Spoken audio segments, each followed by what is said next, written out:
The K word is back, and it's time for me to share my thoughts for your penny. It's one of those subjects many avoid, not because it lacks importance, but because it's become harder to mention in any setting. Instead of sparking unity through open dialogue, it often deepens discomfort.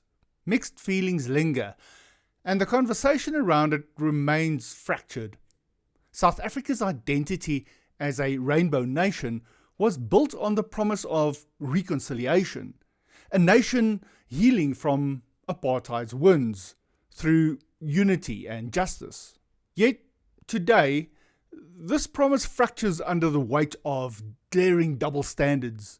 The K word, a slur dripping with historical venom, can end careers and lives with legal ruthlessness. Meanwhile, chants like "Kill the Boer" are defended as cultural heritage, even as blood spills in farming communities. Into this volatile landscape steps Sports Minister Gayton McKenzie, whose resurfaced use of the K word has ignited a firestorm. This is not about defending or discrediting McKenzie. It's about confronting a deeper crisis. Can South Africa demand accountability without hypocrisy? And does cancel culture serve justice or merely perpetuate the cycles of division it claims to dismantle? Welcome to the Renaldo Show, where I dig into stories and ideas that touch the lives of every South African in one way or another. Many of you will recall the Renaldo Gouws controversy, where he lost his parliamentary seat over a tweet from years ago. On 11 August 2025, Gouws released a YouTube video titled "What Should Happen to Gayton McKenzie?" and it's well worth watching. His reflections offer valuable insight, especially given that he experienced a similar public reckoning, albeit under different circumstances. I'll include the link in the description box below, so be sure to check it out. The legal system's asymmetry is stark. Use the K word and the full machinery of the state mobilizes. Arrests, public shaming, job loss, and criminal charges under the Equality Act. The message is clear. Racial hatred will not be tolerated. Yet, when politicians publicly lead chants that call for violence, such as the killing of a specific racial group, the response from authorities and society is muted or dismissive. Instead of swift condemnation or legal action, these incidents are frequently brushed aside as part of historical or cultural expression. Even when they stir real fear and division, courts dismiss it as historical struggle culture, and the Human Rights Commission looks away. This selective enforcement undermines the very foundation of equality. If justice is blind, why does it see only certain forms of hate?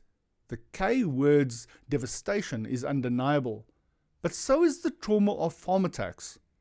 Over 3,000 murders since 1994, according to data from the Transvaal Agricultural Union, and often marked by unspeakable brutality. When one crime is punished and another is excused, the law becomes a tool of power, not principle. As Renaldo Gouws argues in his video, this hypocrisy distracts from South Africa's most urgent crises. We've got so many issues to worry about, and racism isn't even in the top 10. We can look at the state of infrastructure, service delivery, electricity, 84 murders a day, sexual offences every few seconds, and 45% unemployment. His point underscores a national tragedy. Performative outrage over words eclipses action against systemic collapse.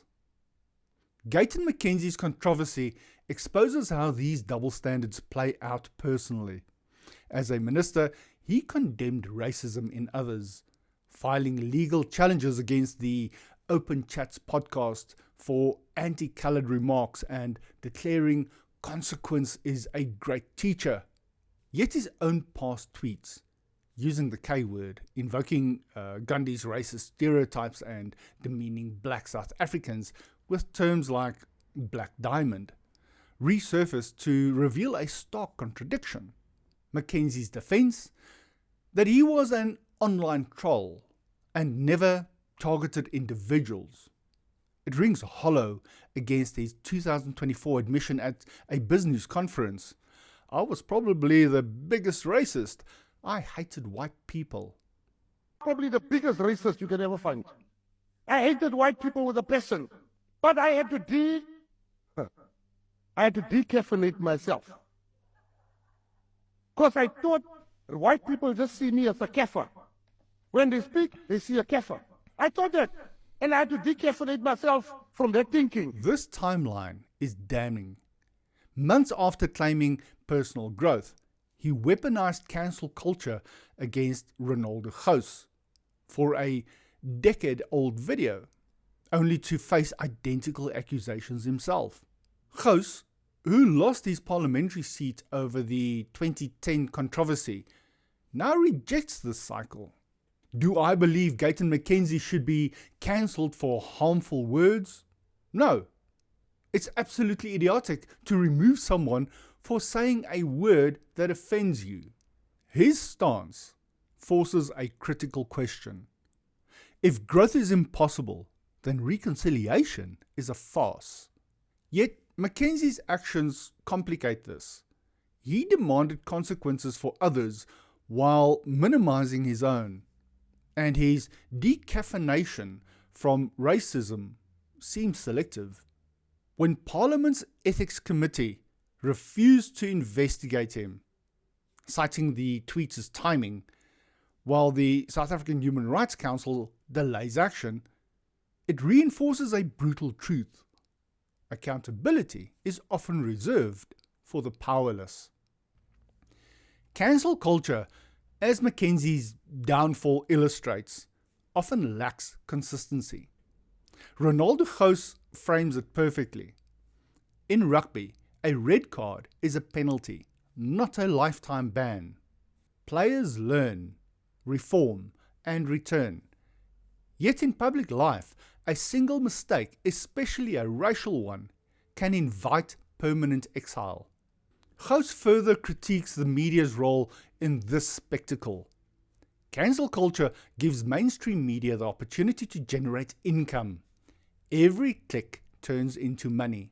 He points to the US tariffs, which were implemented on the same day McKenzie trended. A policy costing hundreds of thousands of jobs and billions of rands, which media ignored to chase racial controversy. Renaldo asked the question, which story is more important?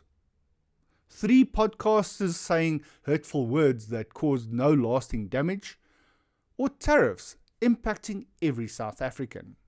The path forward requires nuance beyond hashtags and hearings. True accountability must weigh context, intent, and evolution. Was the K word used to dehumanize, or was it a product of ignorance in a different era? Has the person demonstrated consistent change, or is their remorse performative? McKenzie's case forces these questions. His apologies and pledges of cooperation suggest some reflection, but his attacks on Gouws reveal lingering hypocrisy. The only time words should cause incarceration is if they lead to death or incite violence. If you say things that offend people, you should not go to jail. People should just know you're a terrible human being. South Africa cannot heal by erasing its past or by pretending growth is linear. It must create a space for redemption while demanding integrity from its leaders, especially those who preach accountability. As Gouws concludes, we've got far more serious issues to worry about than racism. Let's cancel culture. The alternative is a country where justice is used to punish rather than heal, and where hope of the rainbow nation is lost beneath the waves of superficial outrage and selective morality. What does accountability look like in a nation still wrestling with its past? Should past mistakes define public figures forever, Or is there room for genuine growth? Do you agree with Renaldo Gouws that cancel culture distracts from South Africa's real crisis? Share your thoughts in the comment section. Can South Africa move beyond hypocrisy toward meaningful reconciliation? Thank you for watching, and if you found any value in this video, please do like, share and subscribe, and I will catch you in the next one.